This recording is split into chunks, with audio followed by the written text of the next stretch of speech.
नमस्कार दोस्तों, स्वागत है आप सभी लोगों का आर एस बाबा पर। आप लोगों ने सोचा होगा कई बार कि आर्टिकल 370 और 371 में डिफरेंस क्या है। इस चैनल पे मैं करंट अफेयर के वीडियोस बना रहा हूं, लेकिन विद्यार्थियों का रुझान जो है वो आ नहीं रहा है। क्या कारण है मैं जान नहीं पा रहा हूं। या तो आप लोग इन सेशंस को देखना पसंद नहीं कर रहे हैं। आई होप आप लोगों को हो सकता है कि ऐसी नॉलेज जो है वो देखना पसंद ना हो, या आपको थोड़ा सा क्रिस्पी नॉलेज वो पसंद आता हो, है ना, जो आपको थोड़ा सा एंटरटेन करे, या फिर आप लोग किसी और डायरेक्शन में जाना पसंद करते हैं। लेकिन खैर कुछ भी हो, मैं अपना काम जो है उस चारों रूप से जारी रखूंगा। बेहतरीन से बेहतरीन जो भी करने की कोशिश करूंगा मैं आप लोगों के लिए करूंगा, फिर वो ईश्वर की मर्जी है। चलिए शुरुआत करते हैं कि आर्टिकल नंबर 370 और 371 में डिफरेंस क्या है। ये तो हम लोग समझेंगे ही, लेकिन आर्टिकल 370 के हटने के बाद क्या अब बारी है कि 371 हटेगा? सोचकर देखिए। हाल ही में मिजोरम के जो मुख्यमंत्री हैं उन्होंने एक ट्वीट किया था और ये कहा था कि अब सतर्क रहो, सावधान रहो कि आर्टिकल 370 हट चुका है और अब 371 की बारी है। यहां पर दो पक्ष सामने निकल कर आते हैं। एक तरफ तो ये कहते हैं कि नहीं मुख्यमंत्री साहब, आप जो है वो पॉलिटिक्स कर रहे हैं, यहां पर केंद्र सरकार का ऐसा कोई इरादा नहीं है, यहां पर आर्टिकल 371 ज्यों का त्यों बना रहेगा। जबकि दूसरी तरफ ये कहते हैं कि मुख्यमंत्री सर जो है वो बिल्कुल सही कह रहे हैं कि आर्टिकल 371 जो है वो हटने वाला है। चलिए देखते हैं कि आर्टिकल 371 और 370 के अंदर डिफरेंस क्या है। द इंडियन एक्सप्रेस की न्यूज है, beyond Jammu and Kashmir why many states in India enjoy special provision.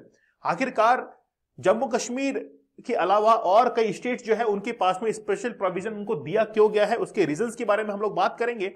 लेकिन सबसे पहले हम लोग बात करेंगे कि फेडरल और क्वासी फेडरल के अंदर डिफरेंस क्या है। आप देखिए कि हमारे इंडियन कॉन्स्टिट्यूशन के अंदर फेडरल जो शब्द है उसका जिक्र नहीं है, यूनियन ऑफ स्टेट शब्द का जिक्र है as according to article number 1।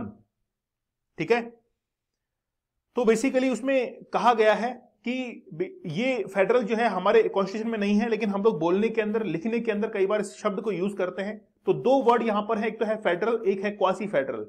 Federal वहां पर है जहां पर केंद्र सरकार को तमाम जो पावर्स है एग्जीक्यूशन की वो प्राप्त होती हैं, जबकि क्वासी फेडरल हम लोग इस कॉन्टेक्स्ट में कहते हैं कि नॉर्थ ईस्ट के कुछ स्टेट्स हैं, उन स्टेट्स के पास में खुद के प्रावधान हैं, तो पूरा सेंटर के पास में नहीं है, इसलिए हम लोग इसको अर्ध संघात्मक ढांचा कह देते हैं।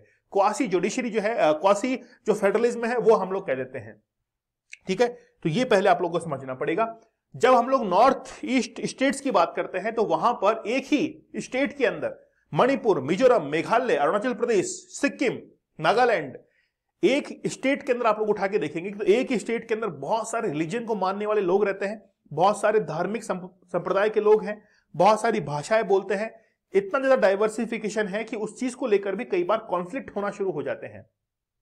जैसे मणिपुर के अंदर देखिए तो कॉन्फ्लिक्ट वहां पर एक धार्मिक समुदाय, या हम लोग कहें कि एक जातिगत समुदाय जो है उन्होंने कॉन्फ्लिक्ट करना शुरू किया। मैतेई जो जनजाति है, ठीक है ना, और कुकी जो जनजाति है, इन दोनों के बीच में क्या हुआ, कॉन्फ्लिक्ट हुआ। तो वैसे नॉर्थ ईस्ट के जो स्टेट्स हैं वहां पर इन स्टेट ही बहुत सारी जो है डाइवर्सिफिकेशन है, उनके जो रिलीजियस प्रैक्टिसेस है, जो कल्चरल प्रैक्टिसेस है, वो सबकी अलग अलग है। और हम लोग ये चाहते हैं कि उनकी संस्कृति के साथ में कोई भी जो है छेड़खानी ना हो। अब देखिए हम लोग बात करते हैं 7th शेड्यूल की। 7th शेड्यूल बेसिकली कहता है कि एक हमारे पास में यूनियन लिस्ट होगी, संघ सूची, राज्य सूची, संवर्ती सूची, जहां पर केंद्र, राज्य और दोनों मिलकर जो है वो कानून बना सकते हैं।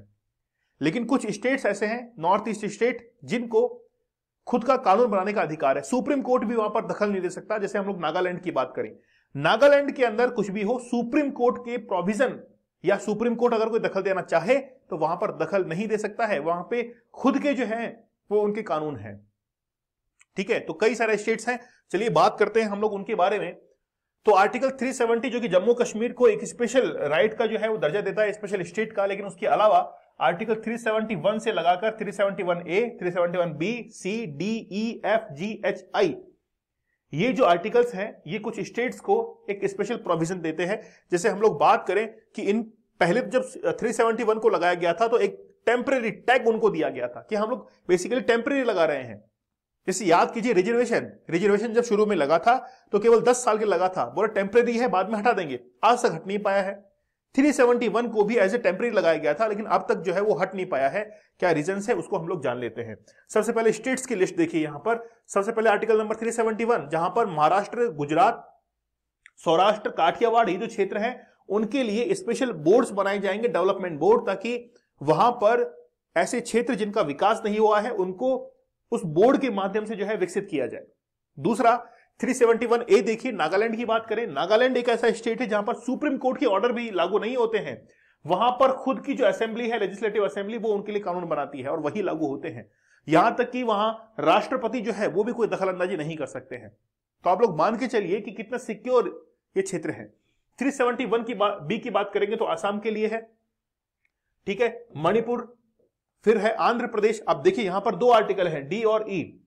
आंध्र प्रदेश के लिए स्पेशल प्रोविजन है, वो ये है कि वहां के जो लोकल पीपल्स हैं उनके लिए एम्प्लॉयमेंट जनरेट के लिए वहां पर उनके लिए रिजर्वेशन है, मतलब उनके लोगों के लिए वहां पर आरक्षण प्रदान होगा, प्राप्त होगा। बाहर जो है, जो बाहर के स्टेट के आएंगे उनके लिए कोई भी वहां पर रिजर्वेशन नहीं है, स्पेशली उनके लिए ही, मतलब उनके लिए स्पेशल प्रोविजंस रखे गए हैं। एफ की बात करें 371F, सिक्किम। सिक्किम को शुरुआत में आप लोग को पता है कि 35 कॉन्स्टिट्यूशनल अमेंडमेंट 1975 में किया गया था और सिक्किम को एक हमने एसोसिएट स्टेट बनाया था, सह राज्य का दर्जा दिया था और आर्टिकल नंबर 2A जोड़ा था इंडियन कॉन्स्टिट्यूशन के अंदर। बाद में हमने 36वां संविधान संशोधन किया और आर्टिकल नंबर 2A जो था उसको समाप्त कर दिया, मतलब सिक्किम को सह राज्य का दर्जा समाप्त किया और सिक्किम को हमारा स्टेट एक अनाउंस कर दिया था।